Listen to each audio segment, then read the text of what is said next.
This week on Jersey Matters, a new plan to regionalize New Jersey's school districts. How will that affect your kids? We'll talk to one of the bill's sponsors, Senator Vin Gopal. Under New Jersey's new marijuana law, can you get high at work? One of the top employment attorneys in the state says it's complicated. High schools in New Jersey are a go for spring sports. We'll talk with the head of the New Jersey Athletic Association about some restrictions. And Monmouth University football is back.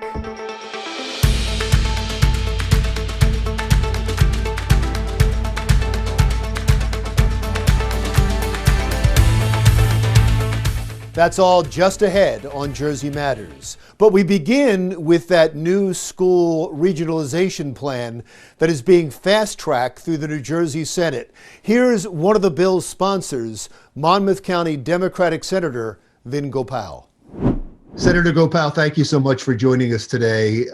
I've been interviewing you for a long time, before you were even senator. And I think that every conversation we've had, you've talked about regionalization, consolidation, shared services as something you've been pushing for a long time. It seems like you may be at the finish line right now with this school regionalization. Can you explain what your bill would do?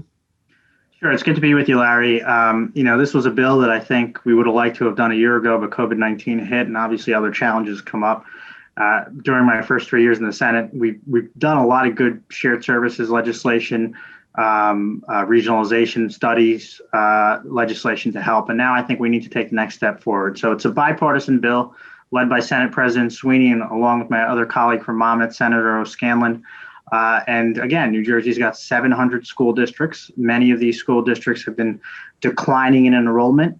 I've got one district specifically that's down to a couple hundred kids. I've got another district where enrollment's going down, but their administrative costs go up.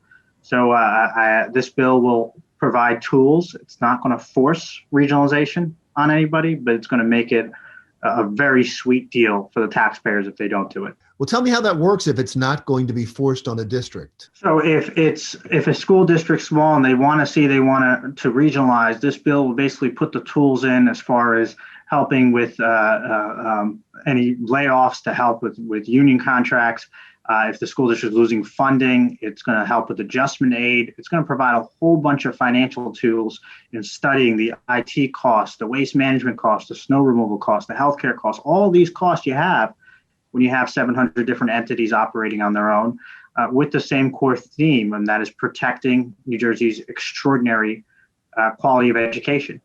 We're pleased that the NJEA, I don't know if they've not supported the bill, but they've been receptive, and they're seeing that most of our concerns are on contracts, on administrative costs, not on necessarily the teachers. We believe that the low student-teacher ratio in a classroom makes New Jersey extraordinary. We want to continue to keep that. All studies have shown a child gets a great quality of education when they have a low ratio, when there's not 80 kids in a classroom. So we want to keep that, but it's about looking at everything else and how we consolidate those costs. Yeah, I just saw the U.S. Newsroom report ranked New Jersey schools as #1 in the country. And so that's one of the things that parents are going to be concerned about. Is the quality of the education going to go down at all? Will I lose my school? How it's going to affect my child? I would imagine those answers come school district to school district. Yeah, we rank #1 in education, but we also rank #1 in property taxes in the country continually. And there's a direct correlation between the two. So while some of these regionalization plans could cost the state more money up front, we're confident over the next 5, 10, 15 years, it will bring property taxes down in respective communities. So this, again, it's going to be optional by the school district. You're definitely going to have some school board members and superintendents who don't want to lose their jobs or move down to principals who are going to fight it. Home rule has always been a fight, but we're confident that, right now in Monmouth County, there's several districts that are looking at it: Atlantic Highlands, Oceanport. They're looking at this potentially. And the question that the taxpayers of those towns are going to have to ask is, if this bill happens and they do it and they know that their taxes are going to go down as a result and they can keep the same quality of education, is that something they want to explore? And I am confident that even if the school board members themselves don't want to do it in each of these scenarios, the residents, the taxpayers will support it. I know Senate President Sweeney's name is on the bill. Is it being fast-tracked? And are you confident that when it gets to the governor's desk, has it already been worked out? Is he going to sign it? I don't know. I've had conversations with his office. They've been very receptive. I've had conversations with the speaker and his office. They've been receptive. I do know that it's going to move through the Senate. It's going to move through the Senate quickly. It has a lot of support. And again, people like that nothing is being mandated. It's if when you ask a school district or a taxpayer, hey, would you like services to be just as good, if not better, and would you like your taxes to be lower? This is how we're going to help you do it. If they want to say no, that's up to them, and those residents will have to decide it. But we're going to make it as appealing as possible for these towns to explore this, these districts.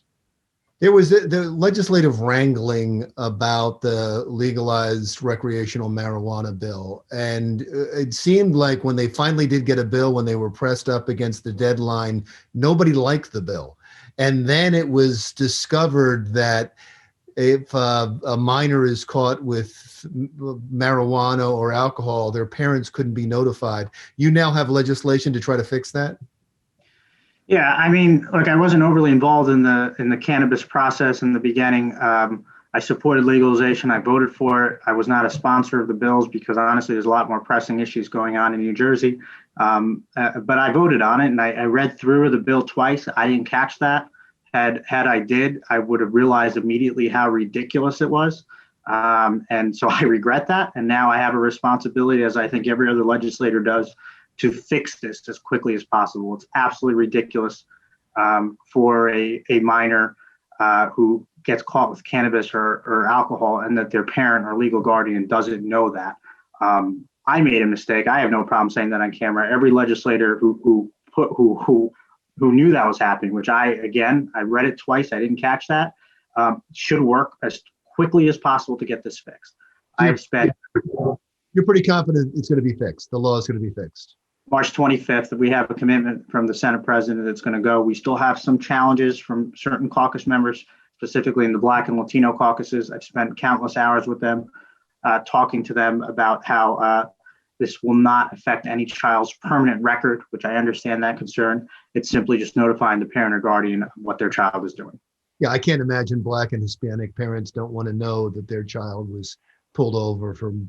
Yeah, they just want to make sure it's not in their permanent record, which hurts them getting a job 10 years later, and that's not the intent. Right now, the law is essentially unenforceable because the first warning, you don't do anything, and then the second warning, you get this notification. We're just taking it from the second to the first because right now you can't even tell. Let's say a police officer pulls someone over in Asbury Park and they give them that first warning and say, knock it off. No one's tracking it. So how do you even get to that second warning unless that exact same officer in that exact same place remembers it? And it's just entirely unenforceable right now. Senator, thank you very much. Always appreciate your time. Monmouth County State Senator Vin Gopal.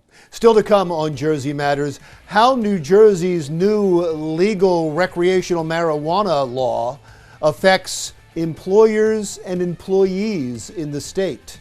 That's next.